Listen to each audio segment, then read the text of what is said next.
उसके अलावा इसका जो PDF है वो आपको नीचे डिस्क्रिप्शन बॉक्स से जाके लिंक पे टच करके डाउनलोड कर लेना है। यदि कोई दिक्कत आती है तो आप इसका स्क्रीनशॉट भी ले सकते हैं। तो यहाँ पे हम देखेंगे कि आपको क्या करना है। ये बहुत ज़्यादा महत्वपूर्ण प्रश्नों का यहाँ पे जो कलेक्शन है वो सेट में किया गया है। हेलो स्टूडेंट्स, एएस की क्लासेस के यूट्यूब चैनल में आप सभी का स्वागत है।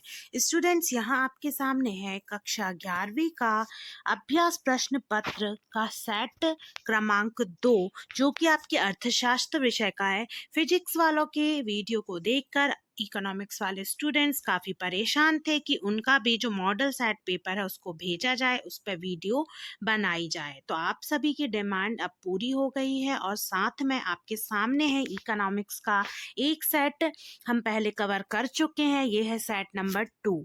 तो आपने यदि अभी तक चैनल को सब्सक्राइब नहीं किया है तो चैनल को सब्सक्राइब कर लीजिए। साथ ही साथ प्लीज़ स्टूडेंट्स, आप वीडियो को ज़्यादा से ज़्यादा लाइक करिए। इसी तरीके से एग्ज़ाम की तैयारी के लिए इस वीडियो को एंड तक देखिए और साथ ही साथ एएस के क्लासेस को फॉलो ज़रूर करिए।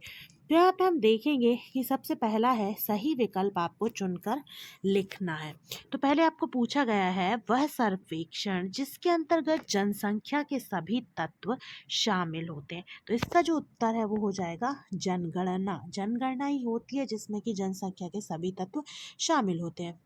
अब देखिए, इस सेट का आप सभी को बहुत बेसब्री से इंतज़ार था क्योंकि इसके जो 2 पार्ट हैं वो पहले ही कंप्लीट हो गए थे और बाकी कुछ प्रॉब्लम्स की वजह से ये सेट का जो 3rd पार्ट है वो थोड़ा सा लेट हो गया, बट फाइनली ये आपको मॉर्निंग में मिल जाएगा।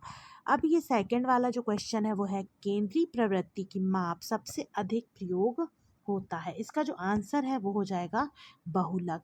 फिर है परिक्षेपण की सर्वश्रेष्ठ माप है। तो देखिए, यहाँ पे थोड़ा सा मिसप्रिंट हुआ है। इसमें जो आंसर है वो आपका माध्य की जगह यहाँ होना चाहिए मानक, और सही जो आंसर है वो आपका हो जाएगा मानक विचलन।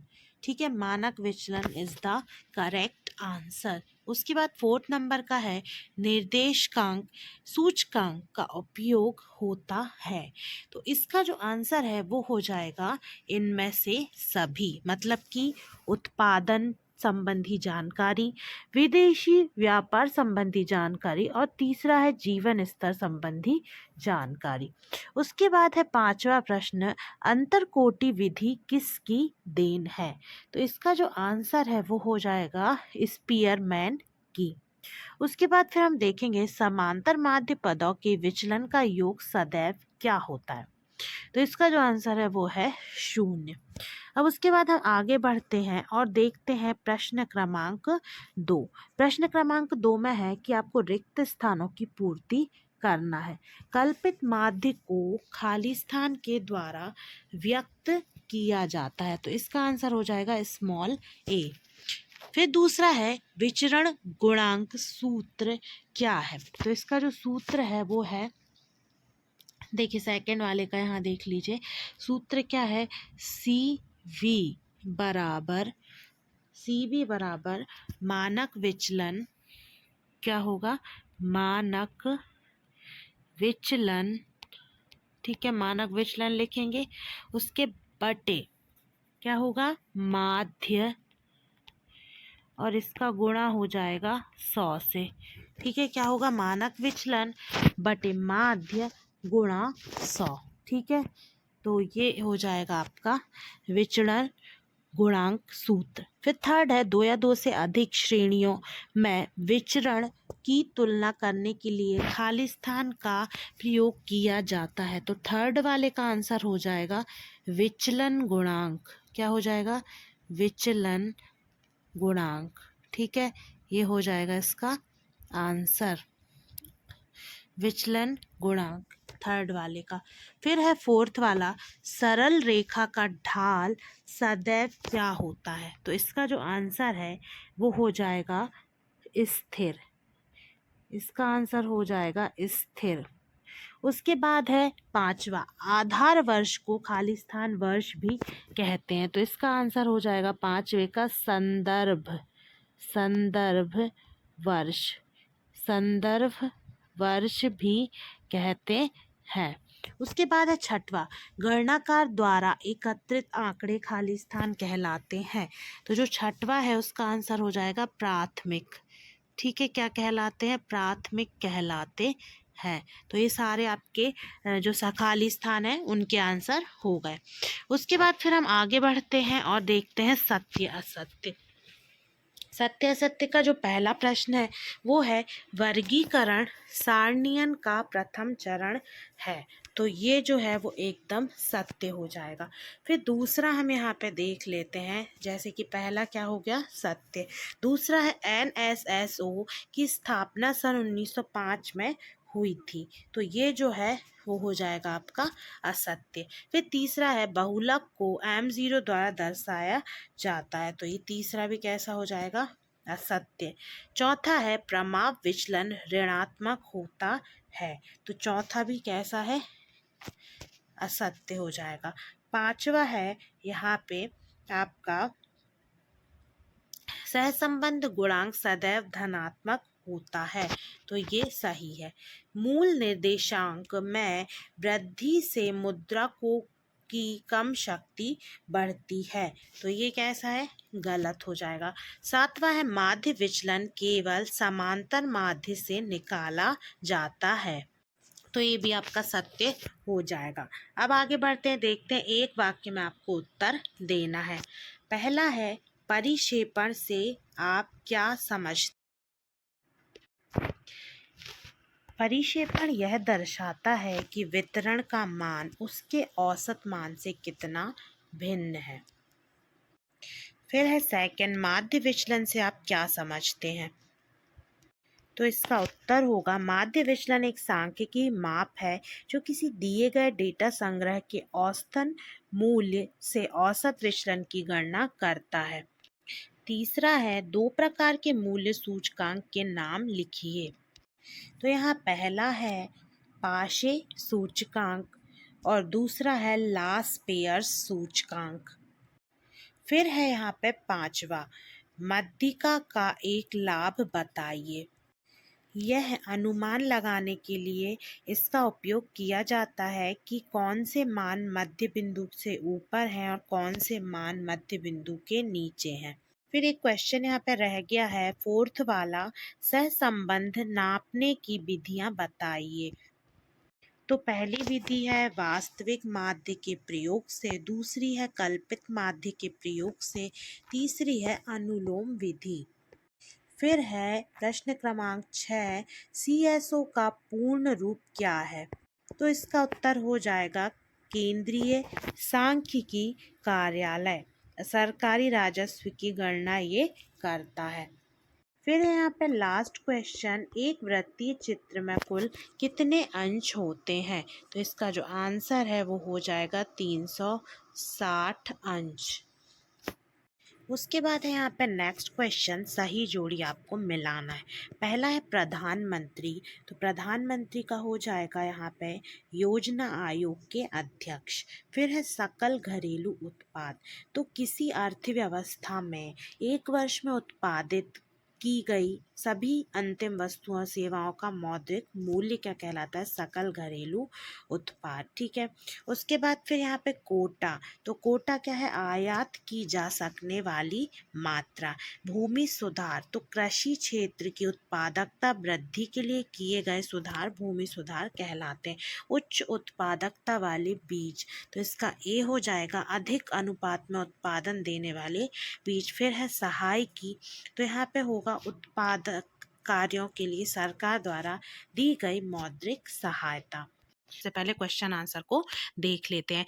तो यहाँ 6 नंबर का जो क्वेश्चन है, प्रत्यक्ष व्यक्तिगत अनुसंधान के 2 दोष लिखिए। यहाँ पे 2 दोष लिखना है आपको। तो ये देखिए यहाँ पे दोष दिए गए हैं कि पहला है व्यक्तिगत पक्षपात की संभावना, इसको आप अंदर तक पढ़ लीजिए। दूसरा है व्यापक क्षेत्र के लिए अनुपयोग। ये इसकी 2 दोष और कमियां हैं। यहाँ कुछ अतिरिक्त भी दिए हुए हैं, साधनों का अपव्यय, मतलब कि उल्टा सीधा यहाँ पे खर्च होता है। उसके बाद यहाँ पे समग्र की विशेषताओं का प्रकट ना होना, यहाँ पे सारी विशेषताएं जो है वो प्रकट नहीं होती हैं। उसके बाद इसका अथवा जो है वो है बहुलक के मुख्य उपयोग बताइए। तो ये रहा इसका आंसर। तो यहाँ पे भूस्थिक के उपयोग में निम्न बिंदुओं द्वारा संक्षेप में यहाँ पे जाना जा सकता है। तो यहाँ पे भूस्थिक जो है वो बहुलक को ही कहा जाता है। तो जो बहुलक है वो समझने में सरल होता है। इसके अतिरिक्त जो व्यापार और उद्योग हैं उनके लिए पूर्वानुमान लगाने में बहुलक का उपयोग किया जाता है। बहुत से जो व्यवसायी हैं वो बहुलक के आधार पर ही माल का निर्माण करते हैं, जैसे टोपी, जूता, कॉलर आदि। जलवायु विभाग भी बहुलक के आधार पर जो तापमान है, वर्षा, वायु गति आदि को जो यहाँ पे भूस्थिक या फिर बहुलक क्षेत्र है वो निर्धारित कर लेता है, जिसके आधार पर ही सारे देश की जलवायु की तुलना का कार्य सरलतापूर्वक किया जा सकता है। फिर है क्वेश्चन नंबर 7, चर के 2 उदाहरण यहाँ पे आपको देना है। तो ये रहा इसका आंसर। तो यहाँ पे ये उदाहरण है, विद्यार्थी के प्राप्त अंक, मजदूर की मजदूरी, व्यक्ति का वजन और भी अन्य कई उदाहरण यहाँ दिए गए हैं। तो इसको आप स्क्रीनशॉट लेके अच्छे से पढ़ लीजिए। फिर उसके बाद है यहाँ समांतर माध्य की विशेषता बताइए। तो ये देखिए इसकी मुख्य विशेषताएं, सरल गणना, सभी मूल्यों पर आधारित, निश्चितता, स्थिरता, बीजगणितीय विवेचन। इसके अंदर व्याख्या भी की गई है। आप इनको स्क्रीनशॉट लेके या PDF डाउनलोड करके पूरे तरीके से अच्छे से तैयार कर लीजिए। फिर क्वेश्चन नंबर 8 है, माध्यिका के गुण बताइए। तो यहाँ पे देखिए, एक तो गणना करना सरल होता है, गुणात्मक तथ्यों के विश्लेषण में भी ये सहायक होती है, अपूर्ण समंकों की स्थिति में भी ये उपयोगी होती है, विश्वसनीय माध्य इसके द्वारा हम निकाल सकते हैं, बिंदु रेखी प्रदर्शन इसका किया जा सकता है, साथ में निश्चित मूल्य होता है और सीमांत असाधारण पद प्रभावहीन होता है। तो ये थे इसके कुछ गुण। फिर है सूचकांक की सीमाएं क्या हैं। तो ये रहा इसका उत्तर। सूचकांक जो है वो मुद्रा के मूल्य परिवर्तनों का बिल्कुल सही माप प्रस्तुत नहीं करते। सीमाओं का अर्थ होता है कमियां या लिमिटेशन। सूचकांकों की सहायता से दो देशों के संबंध किसी प्रकार की तुलना करना काफी कठिन है। सूचकांक केवल वर्ग विशेष के लिए मूल्य परिवर्तनों को ही माप सकते हैं। भार निर्धारण अवैज्ञानिक इसका होता है। फिर यहाँ पे प्रश्न क्रमांक 9, गुणात्मक तथा मात्रात्मक वर्गीकरण में भेद कीजिए। तो ये रहा इसका उत्तर कि यहाँ पे आपको गुणात्मक और मात्रात्मक वर्गीकरण में भेद दिया गया है। तो जो गुणात्मक वर्गीकरण है यह किसी भी गुण या विशेषता के आधार पर किया जाता है, ठीक है, इसकी माप संभव नहीं होती। उसके अलावा संख्यात्मक या फिर मात्रात्मक एक ही बात है, क्योंकि क्वांटिटेटिव लिखा है मतलब मात्रात्मक। तो कुछ ऐसे तत्व भी होते हैं जिन्हें संख्याओं में मापा जा सकता है, जैसे ऊंचाई, वजन, आयु, प्राप्तांक, ये सब मात्रात्मक वर्गीकरण के आधार पर आते हैं। इसमें चर जैसे कि आयु, वजन, ऊंचाई, प्राप्तांक और आवृत्ति या बारंबारता अथवा संख्या, ये 2 तत्व होते हैं। फिर है प्रायोगिक सर्वेक्षण से आप क्या समझते हैं। तो ये देखिए यहाँ पे इसका उत्तर रहा, एक तो स्थानीय संवाददाताओं के द्वारा इसे किया जाता है, ठीक है। इस रीति के अंतर्गत जो अनुसंधान करता है वो अलग अलग स्थानों पर जो स्थान उस स्थान में रहने वाले व्यक्ति हैं उनको नियुक्त कर देता है और समय समय पर अपने अनुभवों के आधार पर जो ये हैं अपेक्षित सूचनाएं भेजते हैं, ये व्यक्ति संवाददाता कहलाते हैं। फिर उसके बाद इस प्रक्रिया के द्वारा प्रायोगिक सर्वेक्षण जो है वो संपन्न होता है। सूचकों द्वारा प्रश्नावली भरना, इसके अंतर्गत जो अनुसंधान करता है वो जांच से संबंधित प्रश्नावली तैयार करता है, डाक के माध्यम से ऐसे व्यक्तियों के पास भेज दिया जाता है जिससे जांच का संबंध होता है। तो यहाँ पे ये क्वेश्चन 9 आपका कंप्लीट हुआ। फिर है क्वेश्चन नंबर 10, बहुलक और मध्यिका के बीच 2 मुख्य अंतर क्या है। तो ये रहा यहाँ पे अंतर। पहला जो है वो है, जो बहुलक है वो चरम मूल्यों का न्यूनतम प्रभाव बहुलक के निर्धारण में यहाँ पे पड़ता है। उसके अलावा विश्लेषण में सहायक मध्य का उपयोग गुणात्मक पक्षियों के विश्लेषण में भी हो सकता है।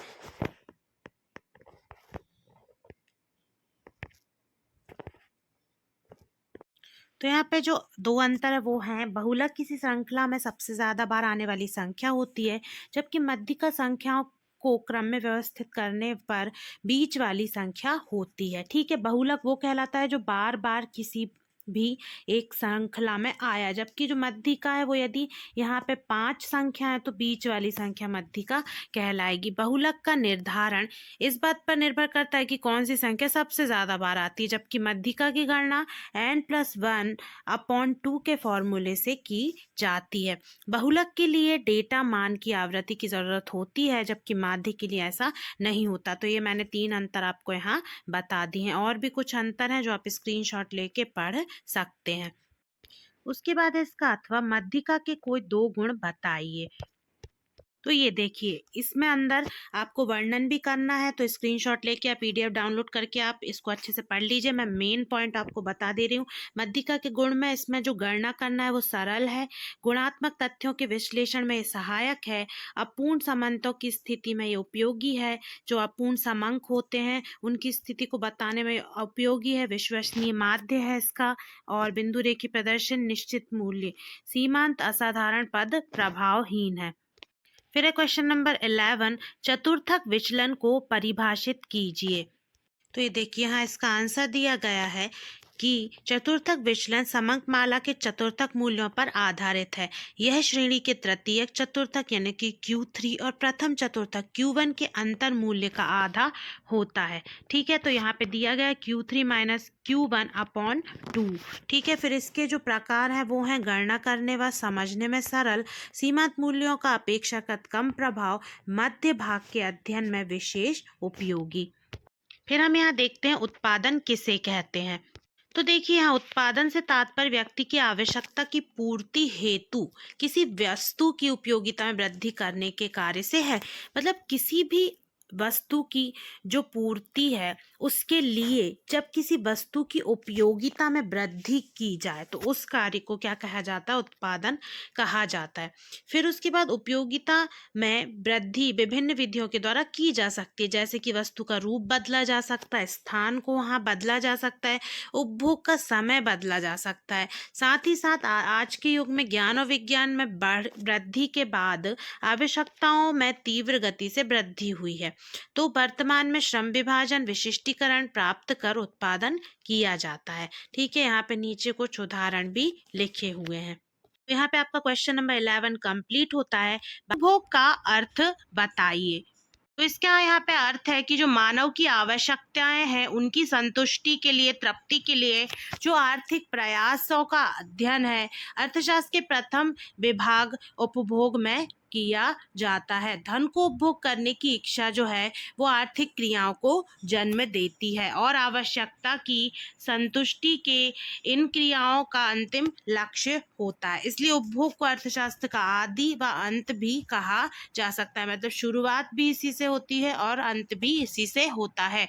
इसमें जो मनुष्य की आवश्यकताएं हैं उनकी प्रकृति, उपयोगिता और उससे संबंधित जो नियम है उनको सम्मिलित किया जाता है। फिर हम देखेंगे इसका अथवा अर्थव्यवस्था के क्षेत्र कौन कौन से हैं। तो ये बहुत इंपॉर्टेंट क्वेश्चन है। इसके 3 क्षेत्र हैं। एक तो प्राथमिक क्षेत्र जिसके अंतर्गत कृषि, वन, मछली पालन आता है, और उसका दूसरा एक भाग है वो है खनन तथा खनन। उसके बाद द्वितीयक क्षेत्र में आप देखेंगे तो जो उत्पादन इकाइयां हैं, जैसे कि यहाँ पे पहले तो उत्पादन इकाइयां पंजीकृत हो या फिर अपंजीकृत, दूसरा है बिजली, गैस, जल आपूर्ति, इससे संबंधित ये क्षेत्र हैं वो द्वितीयक क्षेत्र के अंतर्गत आते हैं, और तीसरा है निर्माण। के बाद फिर जब तीसरे क्षेत्र की हम बात करें तो वो है तृतीयक क्षेत्र, जिसमें कि व्यापार, होटल, रेस्टोरेंट, परिवहन, भंडार, संचार, उसके अलावा वित्त, बीमा, भूमि प्रबंधन, व्यापारिक सेवाएं, और चौथे नंबर का इसके अंदर पॉइंट है सामाजिक और व्यक्तिगत सेवाएं। मतलब कि ये 3 क्षेत्र हैं और इन 3 क्षेत्रों को भी अलग अलग उप क्षेत्रों में विभाजित किया गया है। तो इनको आप अच्छे से पढ़ लें और अच्छे से याद कर लें, क्योंकि इससे संबंधित ऑब्जेक्टिव टाइप भी आपसे बहुत सारे पूछे जा सकते हैं। फिर उसके बाद है क्वेश्चन नंबर 13, प्रमाप विचलन का सूत्र लिखिए। तो देखिए, यहाँ पे इसको परिभाषित किया गया है कि इसकी जो मापने की जो सर्वश्रेष्ठ ये जो विधि है इसे द्वितीय घात का अपकिरण भी कहते हैं। यह माध्य विचलन के जो दोष हैं उनको दूर करके अपकिरण को मापने का एक वैज्ञानिक और व्यवहारिक ढंग प्रस्तुत करता है। फिर है इसका अथवा सहसंबंध गुणांक को परिभाषित कीजिए। तो यहाँ पे आप देखेंगे कि दो सहसंबंध गुणांक जो है, दो चरों के बीच संबंध की मजबूती और दिशा को मापने वाला एक संख्यात्मक मान होता है। इसकी सीमा -1 से +1 के बीच होती है और इसके बारे में आप कुछ और बातें भी यहाँ पे जान सकते हैं, जिसको आप स्क्रीनशॉट लेके आराम से पढ़ के समझ सकते हैं। फिर है क्वेश्चन नंबर 14, रैखिक सह संबंध किसे कहते हैं?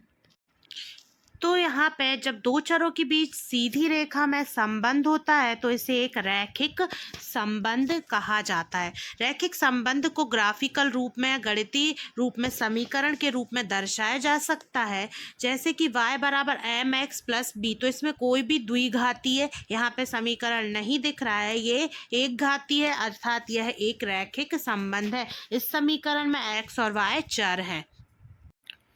फिर है इसका अथवा परास की परिभाषा लिखिए। तो यहाँ पे हम देखेंगे कि किसी श्रृंखला के सबसे बड़े मूल्य और छोटे मूल्य के बीच में जो अंतर होता है उसे इसका परास कहा जाता है। ये हमेशा कन्फ्यूजन होता है कि छोटे छोटे जो शब्द हैं उनका अर्थ क्या है, तो इन सब को आप बहुत बारीकी से पढ़िए, क्योंकि यदि आप अभी से इनको नहीं जानेंगे तो आगे जाके 12th में आपको और भी ज़्यादा प्रॉब्लम फेस करना पड़ेगी। फिर है यहाँ पे क्वेश्चन नंबर 15, दो आर्थिक क्रियाकलापों को बताइए। तो यहाँ पे बताया गया है कि सरल शब्दों में जो क्रियाएं जिनका उद्देश्य आवश्यकताओं की संतुष्टि के लिए धन कमाना है और उसका उपभोग करना है, जिन्हें मुद्दा मापा जा सकता आर्थिक क्रियाएं यहाँ पे कहलाती हैं। तो यहाँ पे देखिए, यहाँ पे उदाहरण दिया गया है, ये इसको आप पढ़ लीजिए कि एक व्यापारी व्यापार करने धन कमाना चाहता है लेकिन कारोबार में लाभ होगा यह कठिन होता है। आर्थिक क्रियाएं वास्तविक व्यक्तियों के द्वारा की जाती हैं। वास्तविक व्यक्ति धन का उपार्जन कर उसे उपभोग पर व्यय करते हैं। फिर उसके बाद है क्वेश्चन नंबर 15 का अथवा सविचार निर्देशन से आप क्या समझते हैं? तो यहाँ पे हम इसका उत्तर देखेंगे कि जो संगठनात्मक लक्ष्य है उनको प्राप्त करने के लिए किसी संगठन में लोगों को निर्देश देना, मार्गदर्शन करने, परामर्श देने, प्रेरित करने और नेतृत्व करने की प्रक्रिया जो है वो निर्देशन के रूप में जानी जाती है। निर्देशन न केवल वरिष्ठ द्वारा अधीनस्थों को आदेश या निर्देश देना शामिल है, बल्कि उनका मार्गदर्शन और प्रेरणा भी इसमें शामिल है। इसमें संचार के अलावा प्रेरणा, नेतृत्व, पर्यवेक्षण जैसे कई तत्व शामिल होते हैं। यह एक प्रबंधकीय कार्य है जो किसी संगठन के पूरे जीवन काल में किया जाता है। उसके बाद फिर आते हैं हम यहाँ पे क्वेश्चन नंबर 16 पे, प्राथमिक तथा द्वितीयक आंकड़ों के मध्य भेद करें। मतलब कि यहाँ पे आपको अंतर लिखना है। तो ये रहा यहाँ पे अंतर कुछ बिंदुओं के आधार पे किया गया है। जैसे हम यहाँ देखेंगे, पहला एकत्रीकरण की मौलिकता, तो प्राथमिक समक और द्वितीयक समक में यहाँ अंतर है, ठीक है। तो यहाँ पे फिर है उपयोग, ठीक है, तो इसमें भी इनके आधार पे अंतर है, आप स्क्रीनशॉट इसका ले लीजिए। उसके बाद फिर तीसरा है समय व धन, ठीक है, फिर है उद्देश्य चौथा। तो इस तरीके से 4 पॉइंटों के आधार पे यहाँ पे अंतर किए गए हैं। फिर है इसका अथवा परिक्षेपण का कौन सा माप सर्वोत्तम होता है। तो ये रहा यहाँ पे इसका उत्तर कि जो माध्य विचलन है वो परिक्षेपण की माप का सर्वोत्तम माप है। माध्य विचलन जो है वो अपकिरण की वह माप है जो वितरण के सभी पद मूल्यों पर आधारित होती है, और उसके साथ साथ इस माप को किसी सांख्यिकी माप के प्रत्येक पद मूल्य अवलोकन के निरपेक्ष विचलन ज्ञात कर उन विचलनों का माध्य निकालकर प्राप्त किया जा सकता है। तो यहाँ पे विधि के साथ साथ ये भी बताया गया है कि माध्य विचलन किस तरीके से सर्वोत्तम माप है। फिर है यहाँ पे प्रश्न क्रमांक 17, लॉरेंज वक्र का उपयोग कब किया जाता है। तो इसका आंसर हमें देखेंगे कि इसका उपयोग जो है वो है संचयी रूप में व्यक्त जो सूचना है उनकी जो परिवर्तनशीलता की जो मात्रा है उसको प्रदर्शित करने के लिए किया जाता है। मतलब संचयी रूप में जो सूचनाओं को व्यक्त किया गया है उसमें क्या परिवर्तन हो रहा है उसकी मात्रा को प्रदर्शित करने के लिए इसका वक्र बनाया जाता है, या दो से अधिक वितरणों की परिवर्तनशीलता की तुलना में विशेष रूप से उपयोगी। मतलब जब दो की तुलना वक्र के द्वारा की जाती है तो इसमें इसका उपयोग सर्वाधिक किया जाता है। फिर है प्रश्न क्रमांक 17 का अथवा एक आदर्श सारणी का प्रारूप बताइए। ठीक है, तो सबसे पहले इसके 3 आवश्यक जो तत्व है वो समझ लीजिए। पहला स्पष्टता, दूसरा स्थिरता और तीसरा है व्यापकता। तो इनका आपको वर्णन भी कर देना है।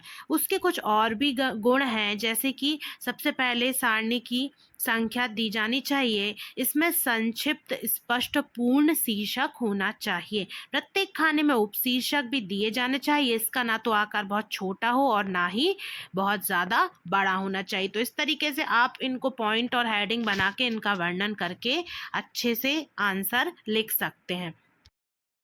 उसके बाद है प्रश्न क्रमांक 18, समावेशी तथा अपवर्षी श्रेणी के मध्य अंतर बताना है। तो यहाँ हम देखेंगे कि समावेशी श्रेणी में वर्ग अंतराल में ऊपरी सीमा और निचली सीमा दोनों शामिल होती हैं। वहीं अपवर्जी की बात करें तो एक वर्ग की ऊपरी सीमा और अगले वर्ग की निचली सीमा एक समान होती है। समावेशी में वर्ग अंतराल की ऊपरी सीमा अंतराल की निचली सीमा के रूप में खुद दोहराती नहीं है। वहीं अपवर्जी में एक वर्ग की ऊपरी सीमा के बराबर चर मूल्यों का मान उससे अगले वर्ग में शामिल किया जाता है। मतलब इसमें पुनरावृत्ति होती। उसके बाद इस श्रेणी में किसी वर्ग की उच्च सीमा को सम्मिलित किया जाता है। वहीं अपवर्जी श्रेणी की बात करें तो एक वर्ग की ऊपरी सीमा के बराबर चर मूल्यों का मान उसके अगले वर्ग में शामिल किया जाता है। फिर उसके बाद इस सेट का जो लास्ट क्वेश्चन है, क्वेश्चन नंबर 18 का अथवा वो है विचरण गुणांक की क्या उपयोगिता है। तो हम यहाँ देखेंगे जो भिन्नता गुणांक या विचरण गुणांक है CV, इसका इस्तेमाल से किया जाता है जैसे कि डेटा सेटों की तुलना करना, फिर है निवेश में जोखिम का आकलन करना, उद्योग और विनिर्माण में स्थिरता का आकलन करना। उसके बाद है इकाई रहित होना। तो ये मुख्य बिंदु थे, इनका आपको वर्णन भी अच्छे से कर देना है। तो यहाँ पे जो आपका सेट था मॉडल पेपर का वो कंप्लीट हो गया है। अब मिलते हैं नेक्स्ट वीडियो में। वीडियो को ज़्यादा से ज़्यादा लाइक और शेयर, चैनल को सब्सक्राइब कीजिए। Thanks for watching this video.